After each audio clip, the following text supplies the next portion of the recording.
¿Qué tal, amigas y amigos de la SMU? Bienvenidos al cuarto episodio de UroTalks, el podcast de la Sociedad Mexicana de Urología.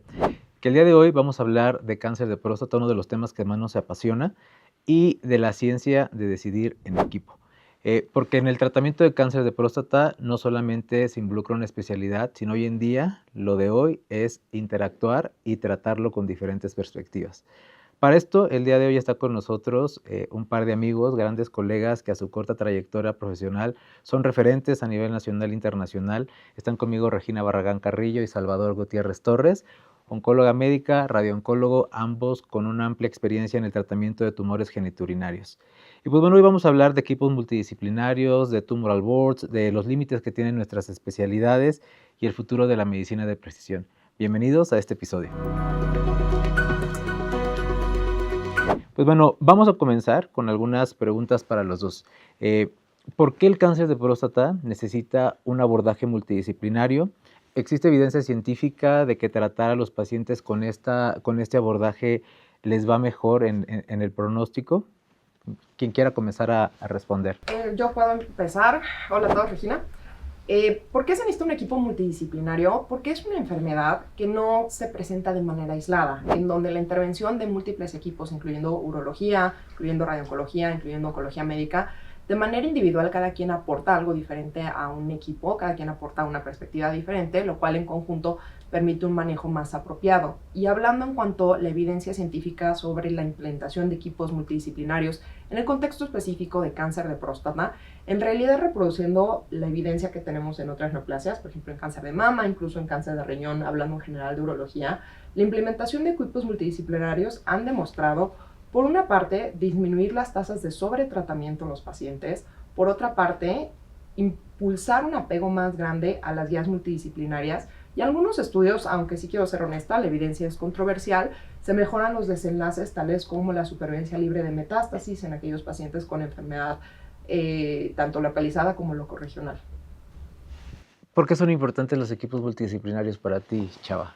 Bueno, complementando a lo que bien menciona Regina, creo que de alguna forma el hecho de que intervengamos todos dentro del equipo urología, oncología médica, radiooncología, de alguna forma protege más al paciente. Ya no es una decisión que únicamente esté tomada por una sola persona y precisamente la evidencia depositada en la literatura actualmente nos muestra que cáncer de próstata no es una enfermedad de una sola especialidad. Estamos hablando de intensificar los tratamientos gracias a terapia de privación androgénica, nuevos antiandrógenos. Podemos también intensificar la radioterapia por medio de terapia dirigida en metástasis y, ¿por qué no también incluso en el escenario en el metastásico? Antes se hablaba de que no existía papel para la cirugía. Hoy vemos que hay ensayos en los cuales ya hay papel para la cirugía. Entonces ya el cáncer de próstata, sea localizado, sea enfermedad regional, sea enfermedad metastásica, creo que hay un papel para todos y eso demuestra que al paciente le puede ir mejor, ¿no? ¿Y todos, absolutamente todos los casos deberían someterse a un equipo multidisciplinario o quizás solamente los casos controvertidos? Digo, yo sé que ustedes ahorita trabajan en un centro de alto volumen donde probablemente sea imposible someter a un tumor board a absolutamente todos los casos, pero ¿cuál sería su opinión al respecto? ¿Lo ideal sería que sí o solamente aquellos casos en los que tengamos duda serían los ideales para discutir en equipo? Creo que lo obligatorio son estos casos en donde entra lo gris, en donde la decisión terapéutica no está tan clara y que justamente la intervención de diferentes disciplinas puede cambiar la decisión terapéutica final. Yo creo que eso es lo obligatorio. En el mundo ideal, creo que nunca está de más, por lo menos los pacientes de nuevo diagnóstico, someterlas a un abordaje multidisciplinario una única vez, porque permite una segunda revisión de patología, de imagen, medicina nuclear, ya no solamente la parte clínica, para tomar una decisión informada. Claro que en centros de alto volumen muchas veces este es un escenario imposible, en donde yo sí ponderaría estos casos ya de difícil manejo o casos muy individualizados. Sí. Y en ese sentido, por ejemplo, ¿ustedes creen que el abordaje o el manejo del paciente depende del médico que lo ve por primera vez? Es decir, por ejemplo, un cáncer de próstata, riesgo intermedio, si me llega a mí yo lo voy a querer operar. Si le llega a Salvador lo va a querer radiar. Entonces, ¿cuál sería aquí el papel? O sea, ¿valdría la pena estos casos discutirlos así? Pues en ese sentido, o sea, para llegar a un... Porque seguramente en un escenario de esta naturaleza, en un tumor board, tú y yo nos vamos a pelear. Claro. Entonces, ¿cuál sería aquí o O sea, ¿tendría cabida hacerlo de esa manera o tendríamos que hacerlo específicamente en estos casos, digamos, de zona gris, como menciona Regina? Creo que en efecto, en el contexto institucional es difícil en ocasiones, tanto trabajo, tanta consulta, procedimientos por hacer, que para reunirnos 1 o 2 veces por semana para discutir este tipo de casos pareciera como que casi imposible, ¿no? Que vayamos a tener el tiempo. Sin embargo, sí es importante. Retomando la pregunta anterior al respecto de la evidencia, hay algunos artículos, pósters que se han presentado en ASCO ahora sí que de nuestra población en hospitales e institutos grandes de aquí en México, en los cuales nos dicen que hasta en el 50% de los casos o más se cambió la decisión del médico que presentó el caso ya una vez que se presentó en un entorno multidisciplinario, ¿no? Entonces esto habla de que incluso el caso que pareciera más sencillo, más rutinario, como un cáncer de próstata de riesgo intermedio favorable, tendríamos que estarlo sesionando, ¿no? En este sentido.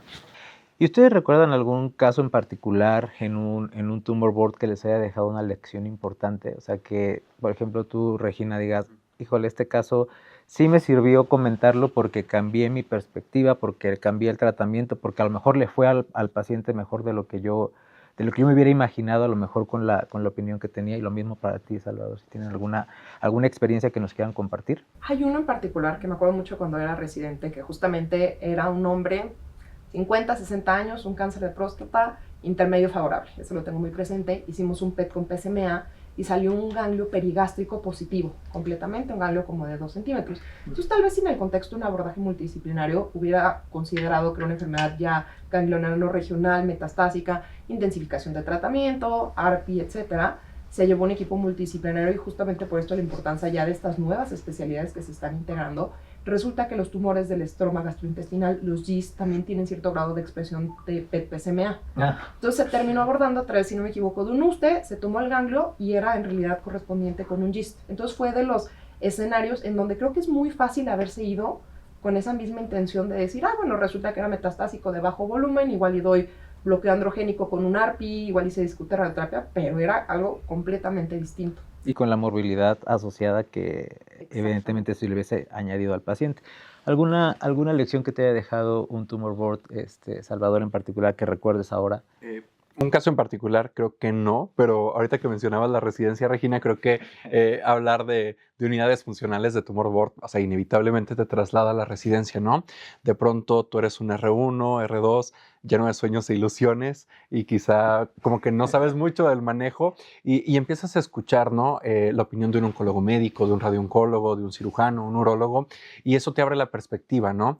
Entonces, creo que también en entornos en los cuales estamos formando personal de salud, médicos residentes, creo que estos equipos multidisciplinarios, estas discusiones cobran todavía mayor relevancia, puesto que quienes nos están escuchando es precisamente personal en formación, que posteriormente cuando vayan a trabajar a otros hospitales, a otros centros académicos, pues van a forjar un criterio, van a tomar también lo que platicamos, no solamente de las guías o de la evidencia, sino de nuestra misma experiencia y lo van a trasladar a otras partes del país o a nivel internacional. Entonces, creo que a mí eso es lo que más me deja, ¿no? El recordar mi etapa como residente, cómo me di cuenta de que esto que están haciendo aquí debería de ser lo ideal para todos los casos, discutir todos los clínicos, los de diagnóstico, para que le vaya bien a esa persona que está afuera, pues esperando saber qué decisión tomamos, ¿no?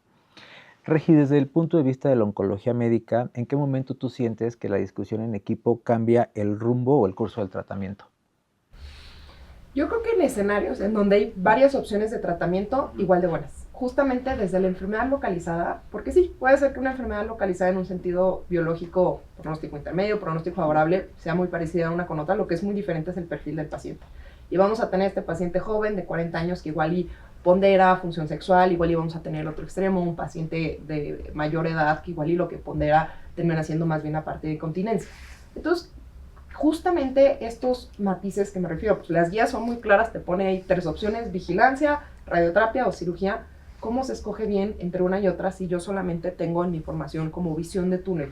Entonces, yo creo que desde ese punto es cuando ya se deben empezar por lo menos a discutir de manera inicial en equipos multidisciplinarios.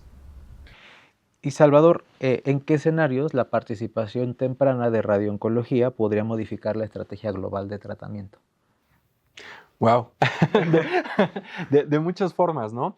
Creo que igual, como decíamos, ya el papel del radiooncólogo en cáncer de próstata está pues bien colocado en todos los escenarios, desde la enfermedad localizada hasta la enfermedad oligometastásica o incluso pues, con alta carga. Entonces, desde este punto de vista, integrar al radiooncólogo en forma temprana, no sé, se me ocurre, quizá puede llegar a intensificar el tratamiento, donde muchas veces no lo estamos intensificando. Se me ocurre un caso que puede ser frecuente en nuestro medio, el paciente con una enfermedad oligometastásica que tiene sus lesiones y pues de pronto pensamos, no, pues es que este paciente únicamente tendría que recibir su terapia de privación androgénica, quizá un nuevo antiandrógeno, quizá docetaxel, no sé, me estoy metiendo quizá en un área que no me corresponde y oye, pues ¿dónde estás dejando la terapia dirigida a las metástasis, no? Que ya tenemos la evidencia de que si das un tratamiento local, en compañía del tratamiento sistémico, vas a tener un mejor desenlace. Entonces, si no integramos al radiooncólogo, quizá estamos dejando de lado toda esta parte de la cual se puede beneficiar el paciente. O quizá en este ejemplo también del cual discutíamos, el paciente joven que llega y quizá estamos poniendo mucho sobre la balanza el tema calidad de vida y pues la probable disfunción sexual con alguna de las terapias. Oye, bueno, pues también integrar al equipo multidisciplinario y que el paciente escuche la opinión del radiooncólogo. Ok, esto te puede pasar con cirugía, pero con radioterapia también, ¿qué es lo que esperas que pase? Entonces, creo que involucrar a un especialista de radioterapia de forma más temprana hace que el paciente tenga información completa y en los escenarios en los cuales él pueda decidir, él tome una decisión que sea informada, ¿no? Como en esto de que, pues igual si se opera o se radia, puede tener muy buena supervivencia, puede tener muy buen control a 5 o 10 años, pero con respecto al perfil de toxicidad, ¿qué decisión vas a tomar, no? Desde tu punto de vista, Regi, ¿qué pierde un paciente cuando la decisión terapéutica la toma de forma aislada el oncólogo? Y lo mismo para ti. Para ti, ¿qué pierde un paciente cuando la decisión terapéutica, obviamente cuando está indicado, la toma exclusivamente el radiólogo oncólogo? Claro, creo que un sesgo, incluso siendo yo oncóloga, que tenemos los oncólogos, es que somos muy de números y muy fríos de supervivencia, tasas de respuesta, tasas de supervivencia libre de progresión, en donde probablemente, y esto lo digo personal, no, ningún oncólogo por favor me vaya a funar, nos limitamos mucho al control locorregional y al control sintomático, en donde sí podemos tener app indetectable, pero ¿cómo está orinando el paciente? ¿Cómo está su función sexual? ¿Cómo está su líbido? Entonces sí es una parte por la que vale mucho la pena, ni siquiera estoy hablando de supervivencia, estoy hablando de calidad de vida, estoy hablando de por lo que estás peleando y por lo que estás intensificando un tratamiento para que el paciente viva mejor. Entonces yo creo que ese es el área principal de oportunidad que tenemos. ¿Y en ustedes? Voy en el mismo tenor, ¿no? Creo que el tema de calidad de vida en tratamientos oncológicos viene a ser una de las cosas más preponderantes. Creo que antes cáncer de próstata lo leíamos, nos remontábamos y pasábamos en pacientes mayores de 60 años. Sin embargo, ya también estamos viendo pacientes que son jóvenes y quizá en temas de toxicidad por radioterapia, que sabemos que el porcentaje es poco, pero sí existe, pues quizá estamos haciendo que este paciente que sea joven vaya a presentar cierto grado de toxicidad tardía que podríamos quizá evitar si intensificamos el tratamiento, no sé, por la parte hormonal o por la parte sistémica, o quizás si le damos la oportunidad de una cirugía y posteriormente si tiene una recurrencia y el rescate sería con radioterapia. Entonces quizá es eso, situar al paciente en el entorno calidad de vida y no perder de vista nunca que nuestro paciente es una persona que también trabaja, también tiene actividades diarias, también quiere salir a divertirse, a hacer cosas. Entonces creo que cuando la decisión es tomada por una persona, quizá eso se puede perder y podemos tomar decisiones muy orientadas solamente a, como bien Regina lo dice, a números, a supervivencia y no a otras cosas que también son importantes para la persona que tenemos enfrente. No, y lo voy a comentar también desde este punto de vista, como urólogos, pues evidentemente nos gusta operar. Nuestro happy place es el quirófano. Entonces creo que también la limitante de nosotros de tener solamente nuestro punto de vista es que vamos a querer operar o vamos a querer extender muchas veces las indicaciones de cirugía, cuando a veces ya con estos nuevos métodos diagnósticos, pues probablemente vemos que la tendencia es, pues sí, es la realidad, a limitar a lo mejor la indicación quirúrgica para casos muy seleccionados y que hoy sabemos que a lo aquellos pacientes de alto riesgo, de muy alto riesgo, pues la cirugía no va a ser suficiente, ¿no? Entonces, creo que es también un ejercicio muy interesante hacer para nosotros desde el punto de vista quirúrgico, tener la oportunidad de interactuar con otras especialidades, porque de alguna manera también nos da seguridad del camino potencial que puede seguir el paciente si las cosas no van del todo bien. En estos casos, sobre todo, que tenemos mayor probabilidad de que así ocurra, que tengamos alguna recurrencia, de que el paciente, no sé, presente alguna, o con estos nuevos métodos. Una pregunta que yo siempre, o un comentario que siempre hago es, bueno, ¿a cuántos pacientes oligometastásicos probablemente antes no se operaron? O sea, porque no teníamos un PET-PSMA. Entonces, creo que como ha avanzado la medicina, pues evidentemente van cambiando también las indicaciones de tratamiento, van cambiando la manera en la que estamos abordando a los pacientes, pero creo que para nosotros desde el punto de vista urológico, quizá lo que más nos pega es que a lo mejor las indicaciones quirúrgicas cada vez se van limitando más y nosotros pues obviamente nos gusta operar. Yo te lo comentaba, acabamos de regresar de ASCO-GU y para mí, o sea, me gusta, es un congreso que está hecho con un abordaje multidisciplinario, pero que digamos que no es tan amigable con nosotros los quirúrgicos, porque casi no tenemos como espacio. Pero es muy interesante verlo y creo que la manera como tiene que hacerse medicina oncológica es justamente con la discusión de casos para ver diferentes perspectivas. Y en este sentido, obviamente, pues no todo es bonito. Los tumor boards también tienen desventajas. Para ti, ¿cuáles serán esas desventajas? Desventajas lógicas implican tiempo no remunerado, que como médico, pues tu tiempo es el dinero. Y ya en un sentido académico, creo que la limitación que pueden llegar a tener es este sesgo silencioso, en donde es complicado si tienes a tu maestro, jefa de servicio, a personas jerárquicamente mayores, como realmente cosechar un ambiente de seguridad para poder compartir al final del día diferentes puntos de vista sin que tenga como una implicación más allá. Creo que sería la principal limitante, que ahí sí depende de equipo a equipo, de entorno laboral, única invitación en general en este tipo de escenarios es que el tumor board no está hecho para validar, está hecho para discutir y está hecho para decir diferentes opiniones. Y al final del día es algo meramente profesional en donde creo que todas las personas que estamos en esta área médica somos lo suficientemente maduras para poder distinguir una cosa de otra y que no termine más allá del tumor board, pero creo que este silencio jerárquico sería mi principal limitación. Para ti, ¿te ha pasado, o sea, que por ejemplo, no sé, tu maestro, tu jefe de servicio opina algo que tú no? Y ¿qué tan difícil es poder comentarlo y poder, claro, o sea, porque eso es un buen punto lo que comenta Regina. ¿Te ha pasado y cómo lo manejas?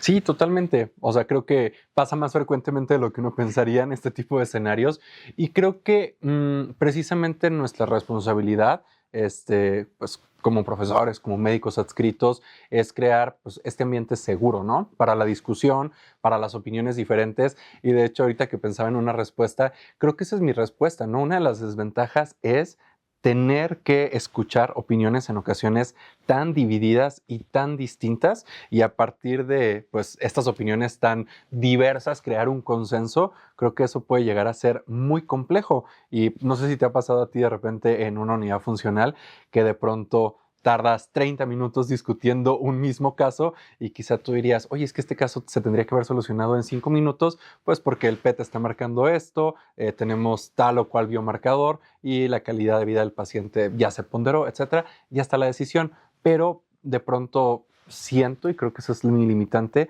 perdemos como mucho tiempo y en ocasiones damos muchas vueltas a cosas que quizá no deberíamos, pero es parte del crecimiento y del desarrollo de la madurez también de este equipo multidisciplinario, ¿no? ¿Y tú crees que sí, la mayor parte de las veces se logra un consenso, o aquí en México, porque tú tienes la experiencia de estar en este tipo de actividades en el extranjero y acá? Entonces, desde tu punto de vista, aquí en México, ¿llegamos la mayor parte de las veces a un consenso o honestamente votamos más diplomáticamente?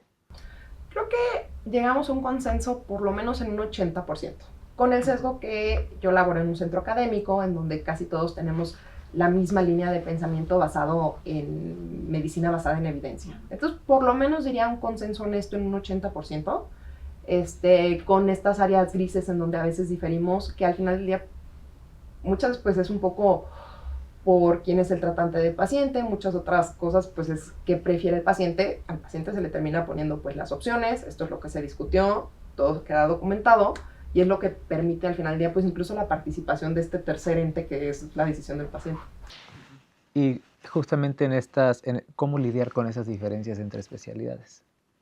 Bueno, yo siempre he dicho, creo que de pronto los médicos jóvenes estamos muy abocados a lo que es la literatura, las guías, los porcentajes, pero de pronto creo que se vuelve también súper rico escuchar personas que ya tienen años en esto y que ya tienen tanta experiencia y en ocasiones llega ese paciente que sale de las guías, sale de lo publicado, sale de la generalidad y es ahí donde la experiencia quizá marca como una diferencia o marca una pauta con respecto a cómo vamos a manejar a ese paciente. Entonces, creo que precisamente como escuchar ese punto de vista que en ocasiones se sale de las guías, se sale de lo publicado y es parte de la experiencia, hace consensos y nos ayuda a tomar decisiones que quizá pudieran llegar a ser criticadas o mal vistas, pero que de pronto ves hacia atrás y empiezas a ver la evolución del paciente y fue una evolución buena y fue una decisión adecuada. No digo que todas las decisiones vayan a ser off-label, pero en ocasiones la experiencia creo que pesa en las decisiones multidisciplinarias. ¿Y te ha pasado que a veces se decide por consenso algo en lo que no estás de acuerdo? ¿Y cómo lidias con eso? O sea, Definitivamente, entre más exposición a casos, a pacientes, a tiempo de hospital, va a pasar que vas a tener más diferencias, que no vas a estar de acuerdo, por el simple hecho de, es un juego de números, en donde entre más estés, más va a pasar. ¿Cómo lo lidias? Lo lidias en un sentido creo que muy estructurado, que es, se documenta cuando una decisión pues no está acorde, que tampoco está mal, o sea, no tenemos por qué estar de acuerdo en todo, los tumor boards son para decidir en pro del paciente, no el pro del ego de cada uno de ver quién aporta más o quién aporta menos a la literatura. Se comenta con el paciente que hubo una discusión, que no se llegó a un acuerdo por parte de todos los equipos, que el consenso al final fue mi recomendación como médico es que decide, que prefiere pros y contras, pero se tiene que poner todo muy transparente sobre la mesa. ¿Tú consideras, Chava, que existen algunos factores específicos que impiden la objetividad en un tumor board? O sea, como que hay algunos vicios que se tienen que eliminar para evitar justamente estas diferencias o que no se tenga objetividad. Además de eliminarnos a los urólogos de los tumor boards, que esa va a ser tu respuesta, seguramente. No, para nada, jamás. Son un mal necesario. No, creo que de pronto, y también no sé si les pasa a ustedes, cuando estamos en estas decisiones, de pronto queremos o no queremos. Creo que también uno de los riesgos de los tumor board es caer en la rutina, ¿no? Como todo. Y por caer en la rutina me refiero, ya sabemos perfectamente qué dicen las guías sobre un paciente con cáncer de próstata de muy alto riesgo. Entonces, nada más por ser muy alto riesgo se va a ir a radioterapia y le va a caer la terapia de privación androgénica por 2 a 3 años y considerar abiraterona. Porque eso dicen las guías y eso es lo que vamos a hacer, ¿no?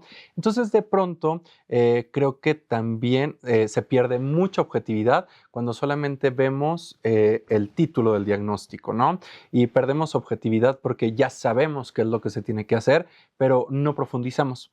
Entonces, creo que el principal reto de las discusiones multidisciplinarias va a ser no caer en la rutina y no porque ya sé qué es lo que se le tiene que hacer, directamente le tengo que hacer eso, sino sí meternos a la discusión, aunque no nos guste el resultado de la discusión, aunque Alejandro lo voy a terminar operando, no es cierto, pero sí hay que meternos en la discusión y no caer en la rutina. Eso va a hacer que no perdamos esa objetividad que nuestros pacientes necesitan.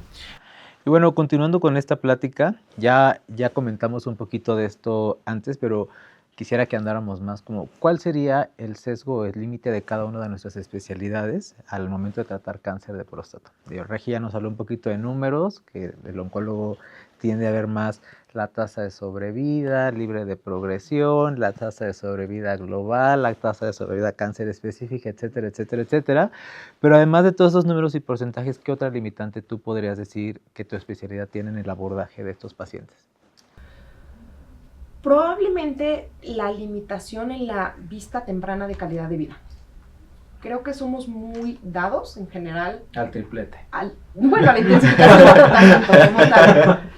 Entonces, y es algo que es meramente de nuestra formación, Claro. y que te enseña la vida y te enseña a ver pacientes y te enseña justamente a colaborar en equipos como profesionales como ustedes, en donde puntos específicos o lo que hace individual a cada paciente es lo que termina siendo la mejor respuesta. Me encantó el ejemplo de Salvador de decir, el arco de reflejo en un paciente muy alto riesgo va a ser radioterapia, hormonoterapia de 2 años, abiraterona. ¿Qué tal que este paciente, cosas tan sencillas que hay gente que no quiere tomar pastillas 2 años? Entonces ahí es en donde se abre un abanico de posibilidades de lo que el paciente considera como su calidad de vida. Igual y es un paciente con un desorden, una hiperglicemia, hipertrigliceridemia importante, y el arco de reflejo justamente nos impide a veces integrar estas cosas. Entonces creo que la limitación es no poner la calidad de vida como en el mismo nivel o con el mismo poder que hemos puesto nuestros otros desenlaces oncológicos, pero también no saber individualizar al paciente tanto como individualizamos al diagnóstico. Y desde el punto de vista de radioterapia. Quizá una limitante de radioterapia, voy a hablar por mí, desde mi punto de vista y desde mi experiencia, creo que tanto en la institución como fuera de la institución, muchos de los pacientes con cáncer de próstata ya nos llegan abordados. Entonces, muchas veces nosotros como radioterapia no tenemos una participación como tan activa en el abordaje. Entonces, quizá nos falta a nosotros también involucrarnos más en este proceso de abordaje. En ocasiones, si notamos que el paciente se beneficiaría de una prueba adicional, quizá un PET-CT, algo por el estilo, solicitarlo y tener bien fundamentada la decisión de por qué estamos solicitando algo adicional para el abordaje, ¿no? Creo que esa es la limitante. Digo, más que limitante, le llamaría un área de oportunidad en la cual nos podemos involucrar todavía más para fortalecer este equipo de toma de decisiones. Creo que desde el punto de vista de urología, la principal limitante es justamente que no solemos involucrarnos tanto en tratamientos que no son quirúrgicos. Entonces, eso es un reto, obviamente, tanto a nivel académico, prepararte para otro tipo de terapias. Hoy existen terapias focales. No mucha gente es experta en México. Podría mencionar 3 probablemente que lo hacen. No solemos tampoco practicar bien hecho vigilancia activa. Entonces, desde acá también nos hace falta esa parte de prepararnos más para aquellos escenarios en los cuales no necesariamente la cirugía tiene que ser la respuesta, pero que también el urólogo puede participar como una estrategia terapéutica diferente al quirófano. Entonces, creo que todos tenemos áreas de oportunidad grandes que pues que mejorar como especialidades. Y específicamente en oncología, Regi, ¿cuándo tú consideras que el oncólogo llega tarde a la enfermedad? Llega tarde ya en el contexto de enfermedad metastásica resistente a castración, es cuando ya llega más tarde.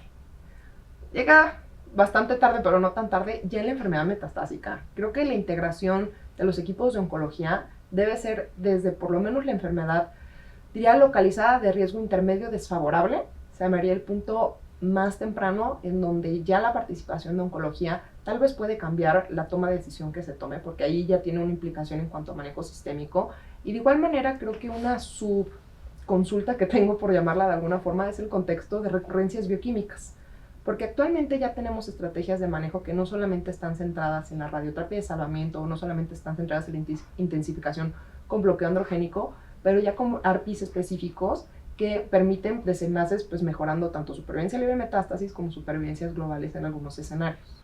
Que esto es muy interesante porque creo que quizá también por la manera en la que hacemos medicina en México, por la alta demanda, sobre todo en hospitales públicos, muchas veces vemos que justamente el territorio del oncólogo, cuando el urólogo ya lo refiere al oncólogo, es cuando se brinca justamente a una castración resistencia, cuando probablemente debería ser mucho antes. Pero quizá esto, más que más que por, digamos, por una ideología de urología, es más porque los servicios de salud funcionen, porque sabemos que hay una alta demanda de pacientes. Y desde el punto de vista de radioterapia, Chava, ¿qué expectativas pueden sobreestimarse en un paciente que recibe los tratamientos que ustedes dan?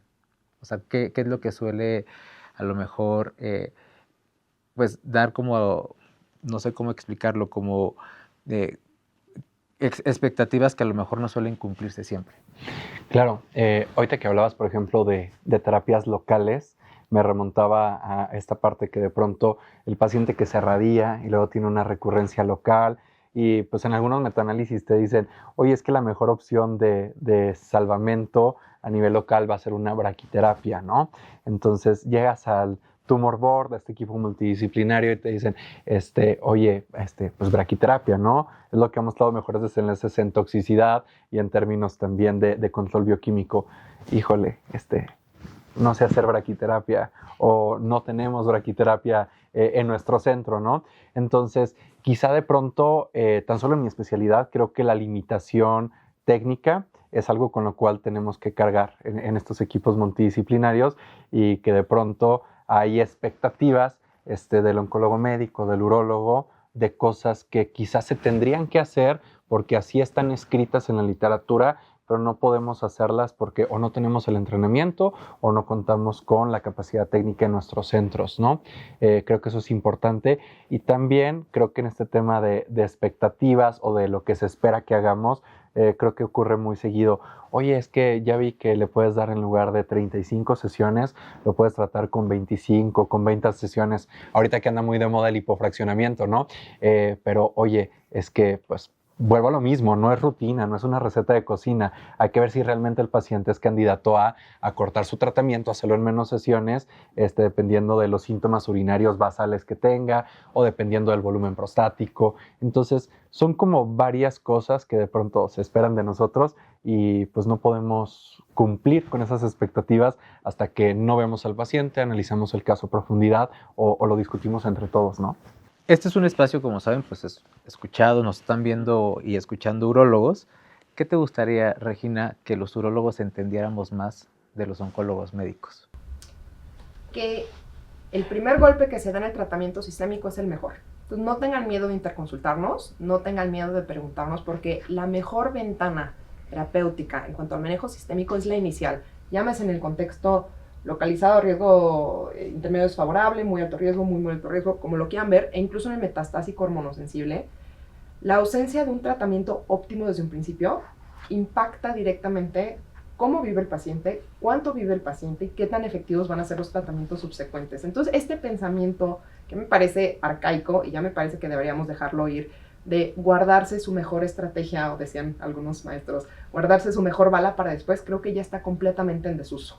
El mejor paciente que tenemos es el que tenemos enfrente en este momento. ¿Qué te gustaría que los urólogos entendieran mejor de radiooncología? Tengo dos cosas. ¿Puedo pedir una cámara? Tienes tres. No, ahorita que hablábamos precisamente de la recurrencia bioquímica, qué cosas tenemos que entender, que ya el salvamento tiene que ser temprano, ¿no? Y como que igual hablando de tradiciones, como que tradicionalmente ya nos quedamos con esa definición de 0.2, sin embargo ya está más que mostrado un salvamento temprano en el 0.1. Creo que sería muy bonito ver llegar a todos nuestros pacientes con recurrencia bioquímica para un salvamento temprano. Y segundo, y creo que no nada más es mensaje para urología, sino también mensaje para oncología médica, creo que tradicionalmente, cuando hablamos de cáncer de próstata metastásico óseo, creemos que la indicación de tratamiento con radioterapia es el dolor, los síntomas, ¿no? Paliar. Pero muchas veces no es necesario paliar para brindar un beneficio. O sea, ya está demostrado beneficio en supervivencia en pacientes que tratamos metástasis óseas, independientemente de si tienen síntomas o no, en el contexto de oligometástasis, pero también en el contexto de alta carga, estos pacientes que no tienen síntomas y que tratamos, podemos evitar un evento óseo, como lo puede ser una compresión, incapacidad, que afecta en calidad de vida, por medio de una estrategia temprana de radioterapia. Entonces, sí no quedarnos en este aspecto de metástasis óseas, de que la radiación solamente es para algún síntoma. ¿Qué cambiarías de otras especialidades que tratan cáncer de próstata? En general, creo que cambiaría este pensamiento de el paciente es mío. Creo que la apertura, la honestidad entre equipos multidisciplinarios es la clave y va a ser el futuro para el manejo contemporáneo de los pacientes. Entonces, el paciente es de sí mismo. Es tu responsabilidad como su doctor tratante, si llegó a tus puertas, inicio, brindarle lo mejor y entender y tener la humildad de decir, tal vez lo que yo ofrezco no es lo mejor, pero sí déjenme comentarlo con los expertos del tema para poder tomar una decisión informada. ¿Qué cambiarías tú de otras especialidades? Creo que tener más apertura, o sea, y no es cambiar de otras especialidades, es cambiar de todos como médicos, tener la apertura a escuchar otras opiniones, a escuchar otros puntos de vista. Quizá hay alguien que está más documentado sobre el tema y por medio de eso podemos tener un mejor desenlace. Entonces, en general del gremio médico oncológico y no oncológico, creo que nos enfrentamos a un tema de comunicación y apertura. No es como lo que yo diga, sino lo que el paciente necesita. En los últimos años, pues bueno, particularmente en urología, los abordajes de mínima invasión, la cirugía laparoscópica, la cirugía robótica, pues han cambiado sustancialmente la manera en la que tratamos nosotros a los pacientes, cómo les va, sobre todo en términos de recuperación más temprana, ¿no? De probablemente desenlaces funcionales también mejores en términos de continencia urinaria, en términos de función eréctil. Y también en los últimos años estas nuevas herramientas de estratificación de los pacientes nos permiten justamente identificar mejor a aquellos que se van a beneficiar de un tratamiento quirúrgico. Pero quisiera saber para ustedes cuál ha sido, desde el punto de vista de su especialidad, digamos, un cambio de paradigma en los últimos años que para ustedes ha revolucionado la manera en la que han tratado a los pacientes. Desde el punto de vista de oncología, la identificación de alteraciones en genes de la recombinación homóloga probablemente ha sido en los últimos 5 años lo que más ha impactado, porque ya no es solamente pensar en el olaparib, una tercera, cuarta línea, sino cada vez la integración de las terapias combinadas con inhibidores de PARP, con otras estrategias, en su mayoría antiandrógenos, han permitido extender de forma importante la supervivencia. Ya lo tenemos en un contexto de primera línea de resistente a castración, ya viene la información en hormonosensible. Entonces sí, esta identificación de genes es lo que para mí como oncología médica ha impactado más, y que justamente tomando la parte del equipo multidisciplinario es información que en realidad no es exclusiva de oncología, ni mucho menos. En mi mundo ideal sería el médico que conozca al paciente, que conozca la indicación de estudiar ya sea línea germinal o somática, lo puede hacer, y que no solamente piensen que esto es un territorio exclusivo de genética o de oncología. Y la intensificación, ¿no? También. O sea, la intensificación de tratamiento creo que es un cambio significativo en los últimos años. Absolutamente. ¿No? Para ti, Salvador, desde el punto de vista de radioterapia, ¿cuál es un cambio de paradigma que ha impactado mucho en la manera en la que ustedes están tratando a los pacientes? Bueno, en el tenor de nuevas tecnologías y de intensificación de tratamiento, el hecho de poder intensificar el tratamiento con recursos tales como el PET-PSMA, la resonancia magnética, y dirigir dosis más altas a nódulos dominantes, por ejemplo, nos ha permitido tener mejores resultados y también limitar la toxicidad. Entonces creo que este avance tecnológico en temas diagnósticos creo que es como uno de los temas más impactantes para radiooncología, en un punto de vista de estamos mejorando resultados y no estamos comprometiendo la seguridad y calidad del paciente. ¿La radiocirugía consideras que es un cambio sustancial? Sí, claro, imagínate, o sea, desde el punto de vista de que anteriormente un paciente, independientemente del riesgo, tenía que pasar alrededor de 7 u 8 semanas recibiendo tratamiento con radioterapia a diario, y actualmente el paciente que es candidato, pues darle la noticia de que este mismo tratamiento se lo puedes completar en 5 días. Imagínate el impacto en calidad de vida, en tiempo para el paciente. Entonces sí es un cambio muy agradable. ¿Creen que estamos en la era del tratamiento de medicina personalizada, o que aún estamos todavía en pañales y que todavía estamos tratando como grupos, o ya estamos haciendo medicina de precisión? En el contexto metastásico, definitivamente cada vez estamos haciendo más medicina de precisión, desde el punto de vista justamente ya de terapias accionables para alteraciones específicas, no solamente genes de recombinación homóloga, por ejemplo, ya tenemos evidencia para deficiencia de PTEN. Entonces, esto va a ir avanzando, hablando justamente de los tripletes. Incluso hay ciertos genes que te pueden predecir mayor sensibilidad al uso exclusivo, por ejemplo, de dupletes, como alteraciones a nivel de SPOT, que esto también impacta directamente en una selección de tratamiento. Y por otra parte, esta pérdida como de genes triple negativo, incluyendo P53, en donde igual y el contexto clínico de la enfermedad metastásica no hubiera meritado considerar un triplete, pero como ya tenemos evidencia de que son pacientes con un fenotipo mucho más agresivo de la enfermedad, Aquí es una forma personalizada de integrar un triplete basado en citotóxico sin tomar en cuenta de manera exclusiva como la morfología de la enfermedad. Pues bueno, continuando con nuestro programa, vamos a hacer alguna dinámica, vamos a poner algunos casitos clínicos habituales y vamos a platicar acerca de cómo lo abordaríamos desde el punto de vista de las 3 especialidades. Entonces, el caso 1 es un paciente con un intermedio desfavorable, el caso ideal, ¿no? 58 años, riesgo intermedio desfavorable, como ya lo comenté, excelente estado funcional, alta expectativa de vida, muy preocupado por la función eréctil. ¿Le ofreces tratamiento con hormonoterapia? Probablemente en este escenario en particular lo pensaría 2 veces. Digo, por una parte es un bloqueo androgénico de 6 meses, de 4 a 6 meses si se tiene la terapia oral disponible. Probablemente sopesaría justamente la parte de la función sexual y tal vez en él evitaría de entrada pensar en un bloqueo androgénico. Yo sí lo operaría. ¿Tú le ofrecerías RT? Digo, es un paciente joven, tiene 58 años, está preocupado por función sexual. De entrada, ahorita que hablabas del desarrollo de la cirugía con robot, pues en este tema de recuperación también sabemos que existe neuropreservación. Entonces, yo sí le daría la oportunidad de enviarlo con mi urólogo de confianza, ver qué opciones quirúrgicas tiene y ya posteriormente, si quizá no fuera la mejor opción la cirugía, ya con la opinión de un experto que opere con robot, bueno, podemos ofrecerle el tratamiento con radioterapia, con SBRT incluso. Es muy común la típica pregunta, doctor, doctora, ¿usted qué haría si fuera yo? ¿Qué le responden en este caso? Y es una pregunta muy común. Es muy común. Sí.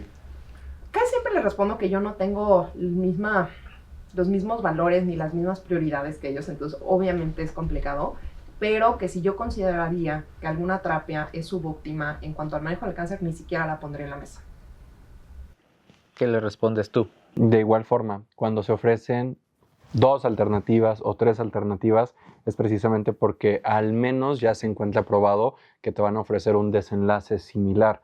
Entonces, siempre que el paciente me hace esa pregunta, es decirle, usted cuenta con la información y con esa información la decisión es de ellos. Creo que no puede verse uno tan envuelto en esa dinámica de darle una respuesta, puesto que si le das una respuesta le estás dando un sesgo, ¿no?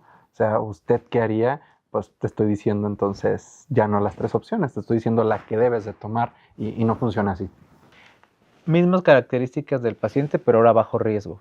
¿Estamos sobretratando en México estos casos? Absolutamente. Totalmente. Completamente. Claro que la infraestructura, no estoy satanizando que se trate. En el contexto público, la infraestructura para poder hacer un protocolo de vigilancia activa como se debe realizar es limitado, el acceso a resonancias es limitado, es una población vulnerable en donde tampoco tenemos una garantía del 100% que van a estar de regreso. El seguimiento es creo lo más complejo, ¿no? Exactamente, entonces aquí es saber seleccionar bien al paciente. Sí creo que lo estamos subutilizando, pero hay que ser también muy perspicaces que el contexto social impacta mucho en saber quién sí va a ser un candidato adecuado para una vigilancia activa. ¿Lo estamos sobretratando? Sí, totalmente, pero comparto bastante la opinión de ustedes dos con respecto a la infraestructura en tema de salud pública e incluso no solamente en cuanto a infraestructura, creo que también hay que cambiar un poco el chip de los pacientes. Creo que los pacientes están en todo su derecho, pero de pronto también para el paciente la carga emocional de decir, oye, tengo cáncer y no me vas a hacer nada, porque me ha pasado en la consulta de que, ¿cómo, doctor? Es que tengo cáncer y voy a andar con mi cáncer ahí en la calle sin hacer nada. Y creo que también es cambiar ese chip, ¿no? De hacerle entender a todos los hombres con cáncer de próstata que no estemos haciendo nada. Estamos teniendo una intervención que es la vigilancia activa, que ya está ampliamente validada por ensayos norteamericanos, ensayos europeos, con una población que es bastante representativa y que pues no hay nada que temer. Digo, finalmente el paciente toma la decisión, pero también creo que este sobretratamiento también va enfocado en que si lo queremos disminuir, en cambiar el chip de la gente. Vamos con otro caso, un alto riesgo en un paciente joven. O sea, 52 años, Gleason 8, AP 22, imágenes negativas para actividad a distancia. Entonces, cirugía con intención multimodal desde un inicio, francamente yo sí lo pensaría, no sé si sería la mejor opción para este caso, pero aquí la pregunta va más para ustedes. Radioterapia más bloqueo androgénico prolongado, ¿Qué pesa más en este caso? ¿El control oncológico o la calidad de vida del paciente a futuro? ¿Qué le pesa más al paciente? Yo no tengo la respuesta. Mi respuesta como oncóloga, por supuesto que va a ser el manejo oncológico, pero va a ser una respuesta bien diferente, incluso entre grupos de edad, que siempre llega el paciente que nos dice, a mí, cúreme, cueste lo que cueste, toxicidad que cueste, y otras personas que son del otro lado de la moneda, que es, yo no quiero sentir la toxicidad, a mí lo más que me pueda controlar, yo quiero seguir con mi actividad sexual, yo quiero seguir con mi continencia, yo quiero seguir sin problemas, por ejemplo, de síntomas vasomotores. Entonces, la respuesta en estos casos, en buena parte, si tuviéramos opciones subóptimas, ninguno la pondríamos sobre la mesa. ¿Existe realmente en estos casos un mejor tratamiento o solamente hay una mejor selección? Creo que es una mejor selección, ¿no? O sea, realmente decir que radioterapia en combinación con terapia de privación androgénica versus una cirugía va a brindar mejor desenlace, decir que hay una superior, pues iría hasta en contra de lo que se encuentra publicado, ¿no? Entonces, más bien es ponderar qué es lo que quiere el paciente en estos momentos y, como tú decías, considerar la cirugía, tomando en cuenta que es un paciente joven, que es un paciente que incluso podría experimentar años después de un tratamiento con radioterapia y bloqueo androgénico o una falla local o una falla a distancia, que cuando lo reintroduzcas a otro tratamiento por esto, también va a mermar un poco más su calidad de vida y quizá ya venga arrastrando con ciertos síntomas, entonces considerarlo. Ahora un caso oligometastásico, 67 años, 2 lesiones óseas en un PET-PSMA. ¿El tratamiento local agresivo va a cambiar la supervivencia de este paciente o solamente nos hace sentir que estamos haciendo más? Estás frente a un fiel creyente de la terapia de erradicación total, ¿no? Creo que a pesar de que no hay tantos ensayos clínicos, ahorita como que está todo separado, ¿no? Manejo solamente hacia la próstata o manejo hacia las metástasis, terapia dirigida a metástasis, y la mayoría de los de metástasis son más en un aspecto oligorrecurrente. Pero creo que vamos avanzando a una terapia de erradicación total y creo que la biología en cáncer de próstata nos da el sustento para eso. O sea, de pronto cuando analizan el comportamiento génico de acuerdo de la metástasis y del primario, pues puede llegar a ser variable. Eso te habla a ti de que hay que controlar los dos. Entonces, yo específicamente sí trataría el primario y trataría también las metástasis con SBRT. ¿Te está convenciendo de tratar el tratamiento local de las metástasis o tú irías de lleno con un tratamiento sistémico? Hay que entender dónde está la evidencia. Entonces, es un tema súper controversial que no tenemos estudios que nos respondan un sí o un no. Y como todo, aquí es en donde vamos a individualizar el caso paciente por paciente. Si nos vamos a lo estandarizado es bloquear e intensificar.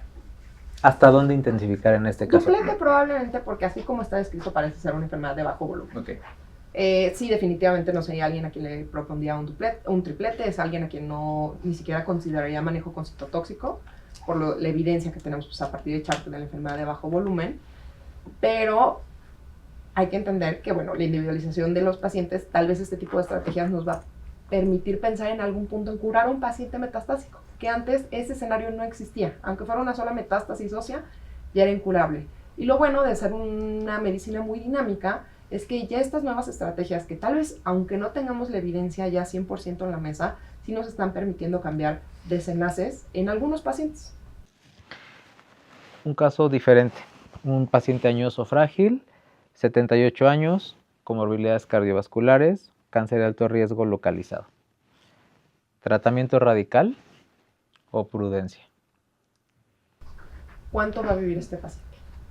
Aquí es en donde el equipo multidisciplinario, tal vez le hablamos a nuestra o nuestro geriatra de confianza, claro, para poder tomar una decisión informada, porque lo más probable es que tenemos que poner en la mesa si sus propios comórbidos no van a ser su causa más inmediata de muerte, más que como tal en la enfermedad, aunque sea un cáncer de muy alto riesgo. Y que le afectemos la calidad de vida significativamente con un tratamiento que probablemente, pues no es que no necesite, pero que no va a requerir, ¿no? Correcto.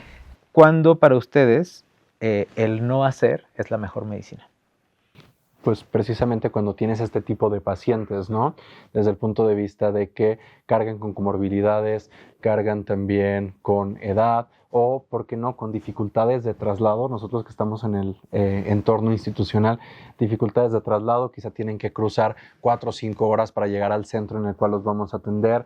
Esto también merma la calidad de vida, también da toxicidad financiera para el paciente y en ocasiones en ese tipo de casos debemos de ser un poquito más cautos con lo que ofrecemos, sobre todo, por ejemplo, en este caso en el cual es un paciente que quizá incluso tenga contraindicación, no lo sé, de la terapia de privación androgénica por manifestaciones cardiovasculares, quizás si no le vas a poder ofrecer el tratamiento más óptimo posible, quizá vale la pena ser cauto. Yo creo que se es cauto cuando yo no sé si el paciente va a vivir para ver el beneficio. Sea cual sea su edad. Esa es una muy buena Sí. reflexión. ¿En cuántos casos ustedes consideran que la decisión terapéutica depende más de las características del paciente que de lo que nos reportan tantos estudios de la evidencia? Pues estos serían los que yo haría como pacientes un poco de zona gris, en donde no los podemos terminar de ¿Qué tan encasillar en frecuentes una son edad. estos pacientes? O sea, Sería como en un 10% tal vez. Más o menos. Meramente observación subjetiva mía, pero creo que entre un 10 y un 15. Sí, porque como decía, creo que a lo que más nos enfrentamos en entornos multidisciplinarios es a lo que ya está escrito y que ya sabes qué hacer.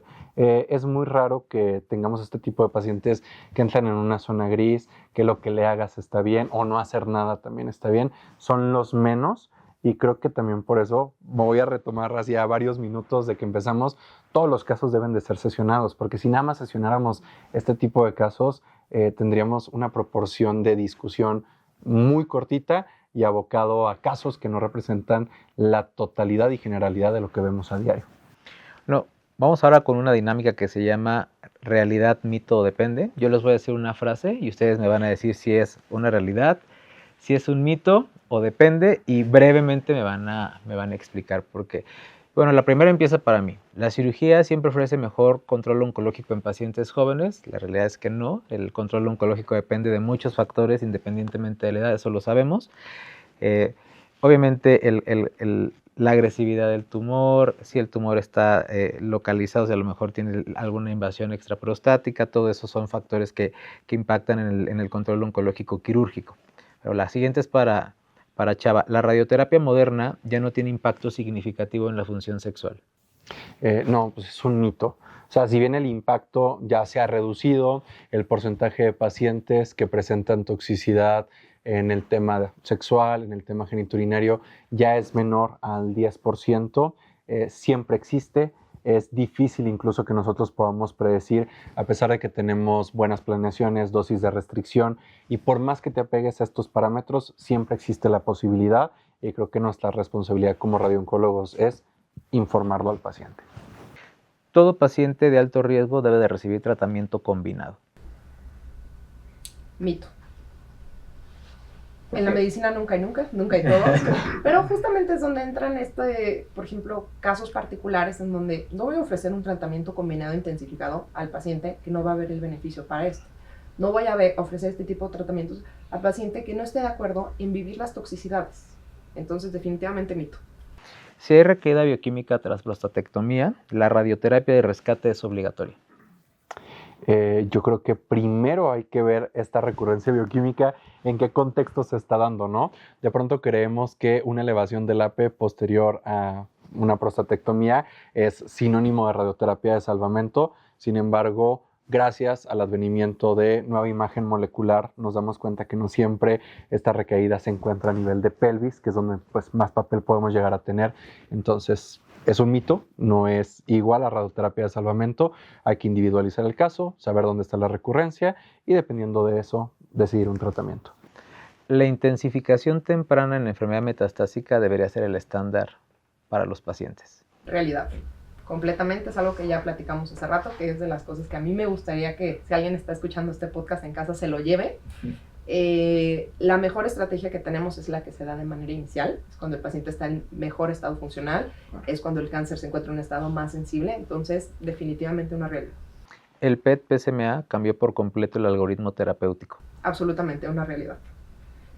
Justamente en los escenarios que mencionó Salvador hace un momento, en donde lo clásico tal vez era en recurrencias bioquímicas, enfocarse en pelvis, y que muchas veces encontramos enfermedad de bajo volumen en sitios a distancia. Estamos probablemente ahorrando muchos pacientes de recibir terapias en ciertos contextos ya futiles, porque ya tenemos una mayor sensibilidad para detectar la enfermedad metastásica. Y por otra parte, estamos pudiendo ofrecer terapias con una intención curativa en pacientes en donde tal vez de forma inicial no se hubiera considerado por las mismas limitaciones en cuanto a falsos positivos que pueden llegar a tener los estudios convencionales. El tumor board siempre mejora los resultados de los pacientes. Realidad. Creo que está escrito, hay experiencia y con todas las limitantes de las cuales hablábamos y con la inversión de tiempo que le tenemos que poner e incluso con las limitantes de acceso a ciertas terapias, a radiación, tiempos quirúrgicos, etcétera, siempre el hecho de que discutamos los casos enriquece el desenlace para el paciente y creo que también nos enriquece a nosotros, puesto que generamos experiencia para futuro. La calidad de vida se discute menos de lo que se debería discutir en la consulta. Absolutamente es una realidad. Creo que es el tema que se discute a lo largo del tiempo conforme van apareciendo las cosas, pero como tal, una discusión más temprana sería también para mí un escenario ideal, porque también ayuda a tomar una decisión informada y justamente si se tiene este punto de vista del paciente desde un principio y se considera en el tumor board, creo que todo mundo podemos llegar a cambiar nuestra balanza al final del día. Y esta va más o menos por ahí. Estamos más enfocados en supervivencia que en funcionalidad. Absolutamente, 100%. Ya, no necesito agregar más. ¿Más tecnología equivale a mejores resultados oncológicos? No necesariamente, porque si no le estás dando el enfoque que tiene que tener esa tecnología, no estás seleccionando bien a tus pacientes que son candidatos a esa tecnología, pues no vas a tener el mejor desenlace. Entonces, vamos a decir, mito. ¿La radioterapia adyuvante inmediata es la mejor estrategia temprana de rescate? Yo soy un poco enemigo de la radioterapia adyuvante. De pronto creemos que este paciente ya nada más por ser T3 se ganó la radioterapia, ¿no? Sin embargo, ya hay ensayos que nos demuestran que esta estrategia de un salvamento temprano no va a impactar en la supervivencia y sí va a impactar en temas de toxicidad. El paciente que es llevado a una estrategia de vigilancia y rescatarlo una vez que falla con un salvamento temprano va a tener menos toxicidad genitourinaria y gastrointestinal, entonces no me voy tanto por la adyuvancia. El manejo del cáncer de próstata es para los dos. Está influenciado en demasía por la especialidad que primero ve al paciente. Absolutamente, y es parte que el mindset que buscamos, creo que los tres, cambiar con este podcast. Totalmente. Continuando con esta dinámica, vamos a seleccionar un papelito de esta pecera y hay frases que ustedes me van a ayudar a completar. A lo mejor viene alguna muy dirigida para sus especialidades, la pueden intercambiar sin ningún problema. Empezamos con Regi. Dice, un verdadero equipo multidisciplinario fracasa cuando no hay confianza ni comunicación. Qué nervio. Lo que casi nunca se discute en consulta es calidad de vida, toxicidad, qué es lo que puede pasar con el tratamiento. Todos queremos curarnos, pero no hablamos de qué es lo que va a pasar en ese caminito de curarnos. Dice, te has ganado... No, el mayor error en cáncer de próstata es pensar que los pacientes son silos y pensar que su manejo como tal debe ser unidisciplinario en lugar de multidisciplinario.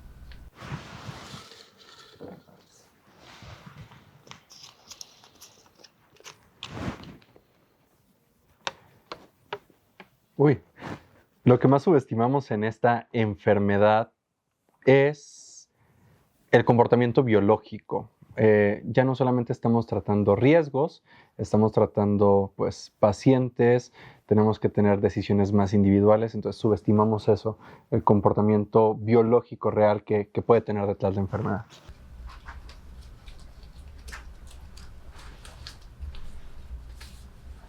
Si tuviera que eliminar una práctica actual sería... La cirugía no digas, tienes prohibido decir eso. La prostatectomía. No, sería justamente el quedarse el paciente por pensar que el paciente es propio.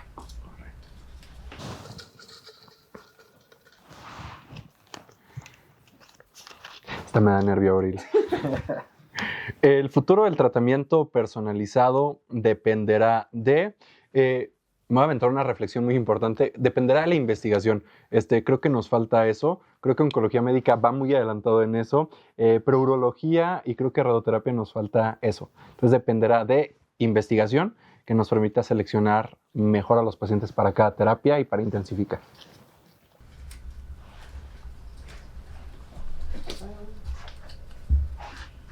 El mayor avance de la última década fue intensificación de tratamiento. Por si no queda claro, Si tengan dudas. que el triplete funciona. Cuando no hay consenso entre especialidades, lo más importante es, tiene que haber un consenso, ¿no? Y el consenso surge de una buena discusión. Entonces, esto no es una democracia, no nos vamos a poner a votar. O sea, hay que estar convencidos con la literatura más reciente disponible de lo que estamos haciendo. Entonces, cuando no hay consenso, brincamos a eso para tomar decisión.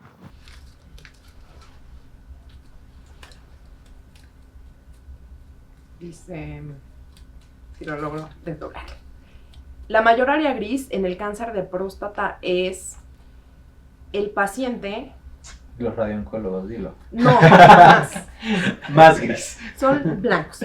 No, son aquellos pacientes que no se pueden encajar en una guía de manejo. Son este paciente en donde justamente lo que hemos dicho, está muy claro tal vez intensificar el tratamiento, pero igual el paciente ni siquiera va a vivir para ver el beneficio de eso, o es el paciente que simplemente no quiere recibir un tratamiento de la naturaleza clásica como está estipulado en las guías.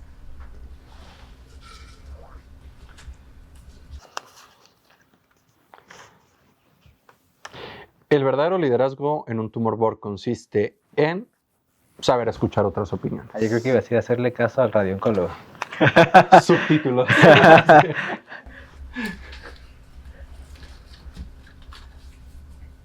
La calidad de vida pesa más que la supervivencia cuando se está tratando con personas y no con números.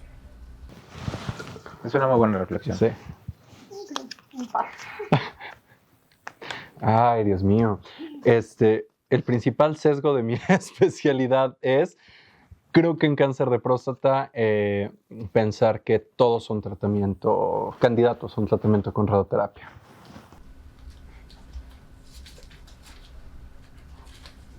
El paciente ideal para mi especialidad es aquel que esté en buenas condiciones para poder recibir un manejo, y ni siquiera esto, sino que esté en buenas condiciones para poder escuchar una opinión diferente. Me traje 2.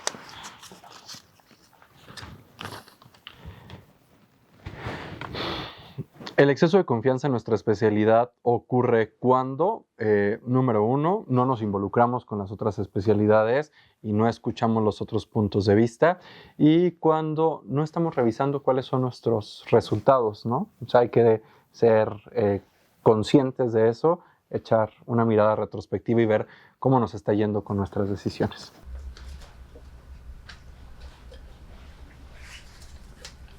El cáncer de próstata no es una sola enfermedad, porque lidiamos con una escala de grises en cuanto a pacientes, edad, prioridades, estado clínico, comórbidos, pero también con una biología tumoral muy diferente, en donde tenemos el paciente que vamos a hacer absolutamente nada más que vigilar, al paciente que le vamos a ofrecer 3 tratamientos al mismo tiempo.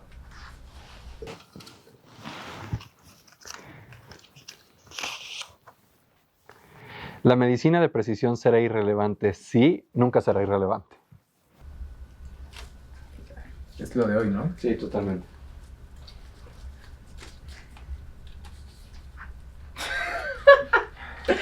La pregunta que más incomoda a los médicos es: si fuera su papá, ¿usted qué haría? 100%. Creo que la medicina de precisión va a ser irrelevante si no llega a la gente. O sea, creo que ese es un punto importante que nos hizo falta discutir, pero todas estas tecnologías, desafortunadamente, todos estos nuevos ensayos y demás, pues de momento son para un pequeño nicho, pero en algún momento lo ideal sería que estuvieran disponibles para todos, ¿no? O sea, si hacemos mucha investigación, si hacemos, desarrollamos nuevos marcadores, pero nunca ven el beneficio en el paciente día a día, pues eso al final de cuentas podrá ser relevante en el sentido científico, pero a lo mejor no tanto en la causa.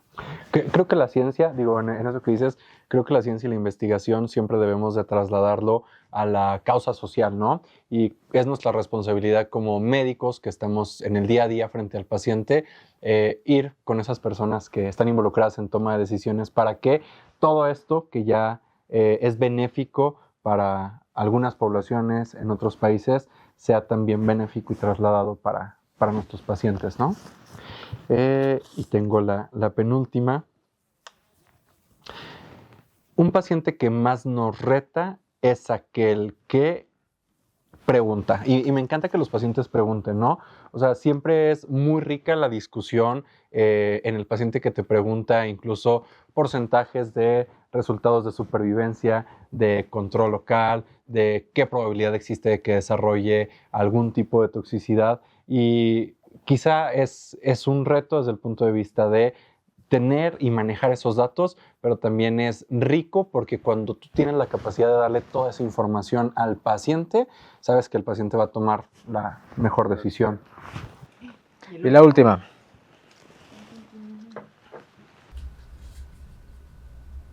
En 10 años nos arrepentiríamos de sobretratar a tantos pacientes. Es muy probable. Y aquí, hablando de 10 años, esa es una pregunta ya de reflexión, ya casi por concluir este espacio. Si tuvieran que apostar por una estrategia dominante para dentro de 10 años, ¿cuál sería? Creo que aquí Chava y yo nos vamos a unir un poquito en contra tuya, Regi. ¿Más intensificación sistémica o más selección quirúrgica radioterapéutica personalizada? Bueno, este es un sesgo del presentador con sus opciones. Por supuesto que va a ser algo muy de escenario. Honestamente yo no puedo contestar como 100% una u otra. Claro que más que tratamientos intensos, son tratamientos más personalizados, donde ya estamos buscando como aristas específicas que nos permiten modular incluso hacia arriba, hacia abajo. Ya estamos empezando a desescalar tratamientos. Creo que es en buena parte lo que viene. Pero creo que la optimización del manejo sistémico va a ser lo del futuro. Y yo creo que en 10 años, probablemente con todos estos avances, identificación de vías moleculares, de reparación del daño al material genético, etcétera, vamos a encontrar quizá pacientes, Alejandro, que no se tengan que operar y que no se tengan que radiar. Y creo que hacia eso tiene que avanzar la medicina, a que de acuerdo a cierto perfil molecular puedas tomar la decisión del mejor tratamiento. Y creo que va a haber cabida y espacio para todas las especialidades, pero con la seguridad de que el tratamiento que está seleccionando basado en un perfil molecular es lo que le toca al paciente. Que eso va a ser muy interesante y va a ser, creo que es muy bueno. Tener la posibilidad de predecir a qué paciente que a lo mejor tú lo captaste con una enfermedad localizada le va a ir mal, creo que eso va a ser lo que va a cambiar definitivamente la manera en la que vamos a tratar a nuestros pacientes. Pues hoy nos quedó claro que el cáncer de próstata no depende solamente de una especialidad, sino de un diálogo honesto y una conversación con apertura entre diferentes disciplinas. Les doy mi más cordial agradecimiento, Regi, Chava, por estar conmigo en este episodio de UroTalks, y también muchas gracias al Laboratorio Astellas, que son los sponsors de este episodio. No olviden a todos suscribirse para que reciban notificaciones de cuando subamos nuevo material a nuestros diferentes canales de comunicación. Nos vemos en una próxima edición de UroTalks y recuerden que juntos trascendemos. Gracias por acompañarnos.